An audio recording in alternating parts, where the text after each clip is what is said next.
all'ombra di Punta Martin va in scena Mele contro Sporting Kezmaia, sfida tra le regine della seconda categoria girone D. La prima occasione è per il Mele con questo destro a giro di Carnovale che però non trova la porta. La prima occasione per lo Sporting Kezmaia invece al termine di una bella azione corale, il tiro è di Menegatti, viene sporcato da un difensore. Guardate qua l'ottimo intervento di Siri che in controtempo evita il gol dell'1-0 per gli ospiti. Sul corner successivo ci prova dalla distanza Ronco, ma il suo tiro è fuori misura. Poi arrivano le proteste del Mele, per questo contatto in area di rigore. Rivediamo con le immagini il tocco probabilmente di mano di Medulla. Ucci poi annulla un gol per fuorigioco, il colpo di testa vincente sarebbe di Cannas, ma tutto fermo per la posizione irregolare del numero 19, il classe 87. Possiamo rivedere dalle immagini, forse sì, forse no in fuorigioco.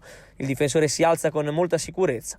Dalle immagini non è chiarissima la posizione. Nella ripresa invece è De Moro che evita il gol su punizione. Dal corner che ne nasce però nasce anche il gol dell'1-0, perché col sinistro Carnovale non sbaglia, il bomber numero 9 del Mele fa 1-0. Rivediamo con le immagini, lo Sporting Kezmaia si lamenta per questo contatto a inizio azione, fatto sta che il gol è validissimo per il direttore di gara.